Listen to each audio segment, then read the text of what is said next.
What's up everybody, my name is Ryland, also Quixs. Welcome back to a brand new video on the channel. In today's video, we're going to be reacting to why Zuko and Azula's Agni Kai was so incredible. So, obviously this is Avatar. We love the Avatar. I love it. It's such a good show, bro. It's honestly a top 5 show of all time in my opinion, but that's because, I kind of just grew up with it and stuff. But, there's a lot of other shows out there that we're definitely going to go over moments and stuff on this channel because we're a reaction channel, gameplay channel. We do a lot of stuff around here. We've been doing reaction videos recently, but hey, I have an unboxing for you guys coming soon. I don't know if it'll be uploaded today or tomorrow, but here's a little glimpse of it. So yeah, okay, but yeah, let's go ahead and get into it so I don't waste you guys' time anymore. But join the Discord down below, link in the description, of course. Two siblings duel for the throne. The brother, brash and hot-headed, the sister, cold-blooded and calculating. Despite sharing a bloodline, they could hardly be more different. Dude, they have finally reached the end of the road along which they have traveled all their lives. She went insane by the end of the Zuko and Azula series, were destined bro. to challenge each other to see who would succeed their father. And all that time, the outcome of that duel was predetermined. Azula, second Azula child, was stronger. Was always Zuko's superior in their shared fiery martial art. But now, the result of this Agni Kai is not so certain. Zuko, ever the impulsive and reckless pugilist, is now centered, calm, and controlled. By contrast, Azula's they kind of switch roles. Has evaporated. Yeah, they switch roles.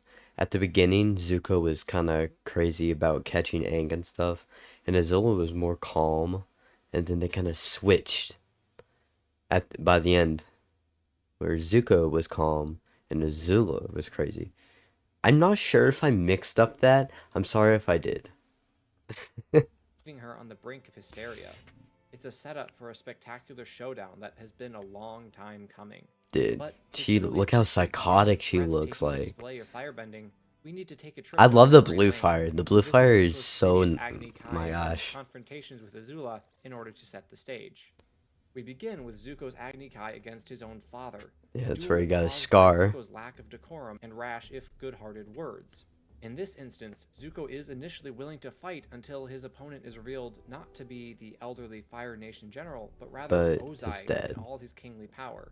The young prince refuses to duel his father, at least in part because he knows it can only end in his defeat and humiliation at the hands of an adversary. He was confident against the general. Because he honestly would have probably won. Zuko's Agni Kai against Commander Zhao. Like on that, I didn't like the ponytail. Zuko's ponytail with the bald. I never liked it. And instead unleashed everything he had on Zhao. But here we begin to see the hints of how Zuko will be able to match Azula so many chapters later. The very thing that makes firebenders so effective is also their greatest exploitable weakness, their aggression. The overly confident Zhao acts as Zuko had earlier in the match, attacking relentlessly, even recklessly, and Zuko takes advantage, shifting his attacks to break Zhao's stance and route. And that's exactly how he beat Azula. Rather than trying to overpower him, Zuko demonstrates that he can. He was calm instead of put it to his advantage. However, that's what he did with Azula. Do something does not mean that one does in fact always do that thing. Iroh, man. Zuko's first conflict with Azula. In fact, we see that Azula has mastered the very concept that Zuko is still struggling to internalize. When the two siblings duel in the Avatar state, Zuko, true to form, attacks first, even though he really has nothing. See, they literally swapped. That's all they did. They swapped. His uncle clear a path for them to escape. And then Zuko receives a lesson from his sister on unbalancing one's opponent.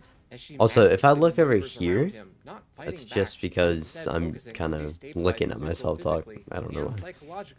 So if I'm talking to you guys and looking over there, I'm sorry. So you can no longer embarrass him.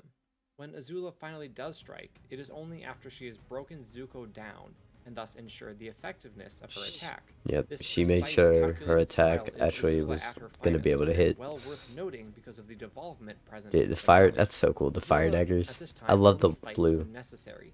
She does not waste a single movement or an ounce of energy, in sharp contrast to her aggressive brother and his tendency to attack in a wild and undisciplined fashion. This point of her character is emphasized when the two square off in the Earth King's palace. well, almost square off. Zuko's impetuous challenge of Agni Kai is rejected by Azula, who lacks his obsession with honor. For Azula, everything was Hey, he just according to wanted plan in this moment. honor, The bro. Earth He King is just set wanted up to be to honored fall as that. just as she expected. For Zuko, this scene represents the collapse of everything that he and Iroh have built over the past weeks. In an instant, the happy, peaceful life that he had begun to embrace was shattered into 1,000 pieces. And so Zuko lashes out at his sister and attempts to cling to the one vestige of his life that has always mattered to him, his honor. Mm-hmm. In the Guru, Azula had a purpose driving her, while Zuko was suddenly thrust into a situation in which he had none, causing him to grasp at straws and act rashly. The next time the two siblings face each other in combat, they are on more equal footing, as both have their opposing missions at Boiling Rock. As a result, the fight is more or less a draw, with Sokka helping to even the odds. Zuko is nearing the Sokka, peak of his the character goat. arc here, and Azula has yet to begin her descent, which will commence immediately after this encounter with the betrayals of Mai and Ty Lee. Azula's frank I can't mental believe state they is then made evident in their next brief showdown betrayed in the her following that episode, quickly. as the Fire Nation princess attacks with uncharacteristic aggression and recklessness. Yeah, that's when she very started nearly going costing cuckoo. her life, and her failure to eliminate Zuko continues to deepen the self-doubt blooming in her mind, where before had existed only total self-confidence. Mm-hmm. This brings us back Again, to they're the Agni they're Kai swapping. itself, They the swapped. long-awaited duel that will determine the fate and future But of see, the she Fire looks Nation. crazy. The She history just between Zuko and Azula gives this Agni Kai more meaning and weight than one could reasonably expect from most any show, let alone one written to be digestible by 7-year-olds. mm-hmm. As their stories have progressed, Zuko has become more centered, grounded, and purposeful. He has learned that fire is not merely an expression of his rage used to destroy, but instead is a source of life. Where once he was lost, frantically holding onto his pride, Zuko is now assured of his mission and his place in the world, which he has accepted with humility and grace. Azula, by contrast, has fallen from grace. Her Yep. failure to cultivate meaningful relationships She and her lost alienation of her people. friends through fear has backfired, leaving her Yeah. alone, paranoid, and desperately grasping at the power Again, they're she can opposite. feel slipping away from her. Zuko gained, When the two Azula siblings lost. square off one last time, it is a poetic reversal of their first duel in the See? series, and a payoff for the buildup of their encounters in Book 3. Mm-hmm. Zuko is focused and almost relaxed, while Azula fights with frenzied passion. Yep. To be a great firebender, you ironically have to have a cool head, and until recently, Azula had always been the less hot-headed one. Not so now. The Nope. clash of character She arcs lost depicted in this everything, Agni Kai and is not just wonderful and epic due to the incredible storytelling of the show, however. dude, It is also the Avatar an story is absolutely so good. stunning work of visual and audio art. Even Legend of Korra, it's okay. Blasts of fire enhanced by I don't the know. rise I of liked Sozin's obviously comet the original sound story every more. bit as devastating as they look, and all of this is backed up by a solemn, ponderous score. The long, slow notes of the violins emphasizing the importance and tragedy of the moment. One of the greatest misfortunes of war is that it tears families apart, and here that tragedy is exemplified in dramatic fashion. I cannot overstate how hauntingly beautiful these moments are. Dude, this whole Unfortunately, I fight can't was play any of the amazing. original audio, as this show gets copyright claimed on YouTube with shocking regularity. So seriously, pause this video That's and so go watch the sucky. opening of their Agni Kai. You'll It's see what I so mean. good. It's really good. As the duel continues, we see an overhead shot of the Fire Nation capital. Dude, look and at begin that. to realize the destructive power of what is happening in the palace's courtyard, as colossal spurts of flame fly in both directions. That is This point insane. then hits home in a literal sense when one of Zuko's fire blasts connects with the palace behind Azula, setting it ablaze. That Oh, palace she's represents pressed. the only remnant of hope for Azula, for her quest for power. Seeing its imminent destruction, she attacks with increased ferocity. And when that attack fails, we see something new. Azula, exhausted.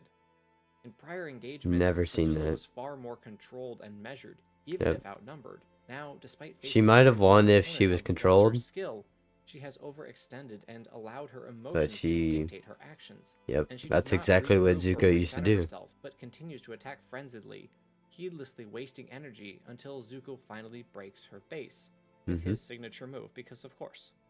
At this point, the Agni Kai is all but over. Azula cannot possibly win. She knows it. Zuko knows it. He recognizes that everything that Azula once strove for has crumbled to She wouldn't pieces give up around her, though, right? and that all she has left is her pride. It's a state of mind he knows all too well. And when one's pride, one's honor, They just is swapped, one's man. only remaining purpose, it is especially vulnerable to attack. And Zuko does just that, taunting Azula for the lack of lightning, goading her into using the technique that is demonstrative of her exceptional prowess as a firebender, because he knows her hubris cannot resist such barbs anymore. Yep. Sadly, when pride, She fell chief into of his all trap. vices, is on the line, rules and proper procedure tend to go out the window. Zuko underestimates just how desperate Azula is. She And went although fifth this hero. moment does rob Zuko of his rightfully won Katara. victory, it is I don't also know why I said necessary that. for two reasons. Kiara. First, for Zuko's character arc. Zuko had to learn to live for a greater purpose than his own honor, to sacrifice himself instead of asking others to sacrifice for him. His crowning achievement at the pinnacle of his arc comes as he saves Katara's life by absorbing Azula's lightning bolt. Second, Iroh tells us that if he were to dethrone Ozai as Fire Lord, history would see it as a brother killing a brother to gain power, and the cycle of violence would continue. If Zuko were to defeat Azula and supplant her as Fire Lord, the very same thing could possibly happen. But Zuko subverts the expectations of everyone watching, of the entire Fire Nation, by, instead of taking advantage of Azula's focus on Katara and stepping in to finish her off, he acts as any king should, by putting the good of those who follow him ahead of his own. Avatar: The Last Airbender is timeless due to its incredible creativity and storytelling and its stunning visual design. The whole story is just amazing. In this Agni Kai, which it bears The animation is also amazing. It's just you can't beat it. Had this duel in mind when they gave Azula blue fire, but man, did that choice ever work out. The contrast between the red and blue Look at that, bro. It's beautiful, honestly. Adequately describe. Exactly. More importantly, Avatar lives on in the hearts and minds of its fans because it depicts characters with timeless values and virtues, characters with deep and meaningful arcs that interact and clash in satisfying fashion. All of that is shown here too, in this incredible, epic showdown. Action is not just good because of the spectacle it provides. It needs to be derived from the story and the characters, and in turn have an impact on them. Zuko and Azula's Agni Kai checks every box possible, wrapping up their respective character arcs perfectly and setting the stage for the show's beautifully hopeful final scenes. Yeah. It's so good that it just overshadows, perfect, in my bro. mind anyway, the duel between Aang and Ozai. And now you know. Honestly, why that the duel is. between Aang and What do you Ozai think? wasn't as Best good fight scene in as. Avatar? And Yeah, what do you it think? is. Let me know in the It comments. is. And Not anything, but it is definitely the best fight in the Avatar and The Last Airbender. But guys, that is the end of this video. Obviously, I'm gonna put the links to the guys' stuff down below, like the original video. I'm pretty sure I didn't do that with the last one. I think the David one. So I need to do that after. Also, but yeah, make sure to like, subscribe, turn on notifications, join the Discord down below. Again, link in the description. And really, I hope you guys have an amazing rest of your day, and I hope you guys enjoyed the double videos, or maybe triple videos today. So yeah, hope you guys have an amazing rest of your day. Peace out.